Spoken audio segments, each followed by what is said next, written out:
घूंघट और मॉडल बहू की रसोई। अब ये आखिरी राउंड है, इसीलिए अलग तरीके से होगा। रवि बेटा, अभी मिस्त्री वाले को बुला। ये रसोई कंपटीशन अब एक दीवार खड़ी होने के बाद ही पूरी होगी। कोई किसी को नहीं देखेगा, दोनों बहू पर सिर्फ मेरी नजर होगी। देखते हैं अब इस कंपटीशन का कौन विजेता बनेगा। ठीक है माँ, मैं अभी मिस्त्री को बुलाता हूँ। ये कहकर रवि मिस्त्री को बुलाता है, जो उन दोनों बहुओं की प्रतियोगिता की जगह पर बीच में दीवार खड़ी करता है। इसके बाद दोनों बहू खाना बनाती हैं। आखिर सास ने एक कंपटीशन के लिए अपनी दोनों बहुओं के बीच इस दीवार को खड़ा क्यों करवाया? आखिर चल क्या रहा था, पूरी बात क्या है, ये जानने के लिए हमें कुछ समय पीछे जाना होगा, जहाँ कोकिला अपने दोनों बेटों की शादी एक साथ एक मंडप में करवाती है। लेकिन उसकी दोनों बहुओं में बहुत अंतर था। बड़ी बहू दिव्या संस्कारी थी, जो घूंघट के साथ मंडप में थी, तो वहीं मॉडर्न बहू शेफाली बाल खोले स्लीवलेस ब्लाउज पहनकर मंडप में थी। कुछ देर बाद दोनों बहुएं गृह प्रवेश करके घर में आती हैं तो कोकिला कहती है, बड़ी बहू, ये तुमने 2 गज का घूंघट क्यों किया हुआ है? तुम गिर भी सकती हो इससे। इतना घूंघट करने की कोई जरूरत नहीं है, सास ही तो हूँ मैं तुम्हारी।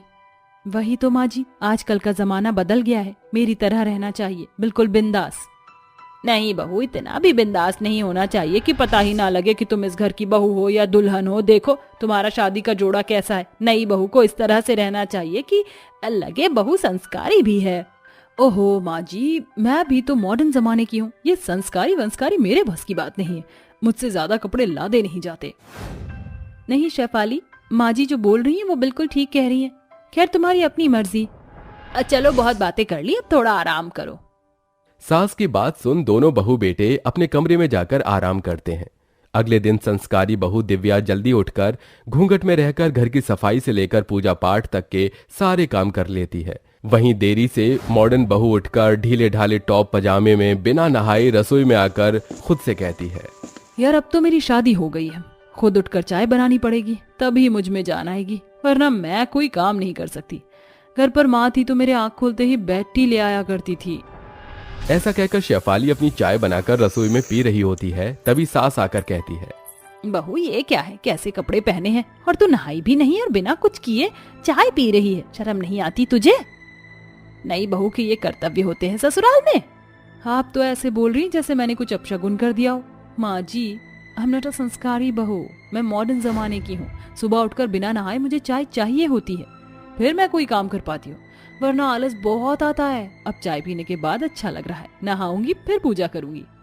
वाह मेरी मॉडल जमाने की बहुरिया, तेरी तो उल्टी ही गंगा बहती है। लोग सुबह जल्दी उठकर सफाई कर पूजा करते हैं, लेकिन तुझे पेट पूजा करनी है, फिर कुछ और। बहू ये तेरे सही लक्षण नहीं है, सुधर जा। बड़ी बहू को देख, तेरे से पहले उठकर सारा काम कर लिया, वो भी घूंघट में। माँ जी, जरूरी नहीं कि आपकी दोनों बहू एक जैसी हो, मैं अलग हूँ, जमाना बदल गया। पहले लोग अदरक कूट कर चाय पीते थे, लेकिन अब गर्म पानी में टी बैग डालकर लोग चाय पीते हैं। किसी पर चाय बनाने का समय नहीं है माँ जी। तू अपनी जगह सही है, लेकिन मेरे घर में मुझे मॉडल तरीके नहीं चाहिए। मुंह जूठा करने के बाद कोई पूजा सफल नहीं होती है। अगर पूजा करनी हो तो नहा कर ही करना, वरना जरूरत नहीं है। ये कहकर कोकिला चली जाती है। फिर शेफाली भी तैयार होकर आ जाती है, स्लीवलेस ब्लाउज पहनती है। उसे देखकर कोकिला क्या ही कहती। फिर दोनों बहू सबको नाश्ता परोसती हैं। तो दिव्या का बनाया हुआ खाना सबको पसंद आता है, जबकि शेफाली का बनाया हुआ खाना कोई दोबारा नहीं खाता। तो कोकिला कहती है, आती है उत्तम बड़ी बहू, तूने इतनी अच्छी खीर बनाई है और एक शेफाली बहू ने ठीक से कचौड़ी भी नहीं बनाई। कोई बात नहीं माँ, आज अच्छा नहीं बना तो कल तो अच्छा बनाएगी ही ना। जेठ जी, आपने मुझ पर अपना भरोसा दिखा दिया, लेकिन माँ जी को बिल्कुल भी मेरे ऊपर भरोसा नहीं। सुबह से वो बस जेठानी जी के ही गुण गा रही है। मुझे नहीं बनाना आता, फिर भी मैंने कोशिश करी और माँ जी ने मुझे बिल्कुल अप्रिशिएट नहीं किया।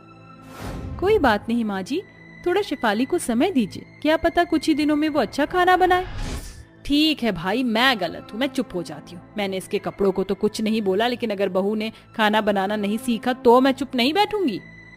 इस तरह कुछ हफ्ते गुजरते हैं। शेफाली दिव्या की तरह ससुराल की जिम्मेदारी संभालने में लगी थी, जहां उसका खाना अभी भी बिगड़ता था। वो YouTube से भी खाना बनाकर सीखने की कोशिश करती है। एक दिन फिर से कोकिला उसे खाने के ऊपर सुनाती है तो गुस्से में शेफाली कहती है, माँ जी, आप बार बार मुझे खाना ठीक से ना बनाने का ताना क्यों देती है? कोई एक बारी में तो सब कुछ सीख नहीं जाता है, बस बहुत हो गया। माँ जी अब मैं जेठानी जी से अच्छा खाना बना कर खिलाऊंगी, आप देखना। और मैं चुनौती देती हूँ उन्हें सामने से। अच्छा देख रही है ना दिव्या बहू, शेफाली क्या कह रही है, चुनौती है तुम दोनों की। माँ जी हम दोनों बहनों की तरह हैं, इसमें चुनौती करने की क्या जरूरत है। जरूरत है जेठानी जी, मुझे खुद को साबित करना है माँ जी के सामने। ठीक है मुझे तुम्हारी चुनौती स्वीकार है। ठीक है घूंघट वाली बहू और मेरी मॉडर्न बहू, तुम दोनों के बीच में कल खाना बनाने की प्रतियोगिता है। जो 3 बार में अच्छा खाना बनाएगा वही इस प्रतियोगिता का विजेता होगा। ये सुनकर कोकिला अगले ही दिन घर के बाहर अलग अलग टेबल पर गैस स्टोव और रसोई का जरूरी सामान रखवा देती है, जहां वो दोनों 30 मिनट के अंदर अपनी पहली डिश बनाकर सास के सामने लाती हैं। सिर्फ मैं नहीं, मेरे दोनों बेटे भी खाने को चखेंगे और तुम दोनों ईमानदारी के साथ बताना। जी माँ, बेस्ट ऑफ लक शेफाली। तीनों खाना चक्कर कहते हैं। खाना तो दोनों का बहुत टेस्टी बना है। मुझे खुशी हुई शेफाली बहू, तेरी पहली डिश अच्छी बनी है। शुक्रिया माँ जी। अब वक्त है जेठानी जी की डिश खराब करने का। जीतूंगी तो मैं ही आज। चलो दूसरा राउंड शुरू करते हैं, तुम्हारे पास सिर्फ आधा घंटा है। ये कहकर दिव्या अपने खाने की जल्दी जल्दी तैयारी करती है। वहीं शेफाली दिव्या को जल्दी काम करता हुआ देख किलसती है। उसकी बहू बेटे आपस में बात कर रहे होते हैं। जेठानी दूसरी तरफ काम कर रही होती है। इतने में चुपके से शेफाली उसके खाने में ज्यादा नमक डालकर चली जाती है। ये होता हुआ कोकिला देख लेती है मगर चुप रहती है। कुछ देर बाद जब दोनों बहू अपना खाना बनाकर उन तीनों को खिलाती हैं तो रवि कहता है, ये क्या दिव्या, तुमने खाने में बहुत नमक डाल दिया है, अब कंपटीशन कैसे जीतोगी। वही तो बहू, तूने तो नाक कटवा दी, पर मैंने तो सही मात्रा में नमक डाला था। अब आप मेरी डिश खाइए। तभी शेफाली के कहने से कोकिला उसके बने हाथ का खाना खाती है और कहती है, शेफाली बहू ने बहुत अच्छा खाना बनाया है, लेकिन अब थोड़ा सा ट्विस्ट है। कौन सा ट्विस्ट माँ जी?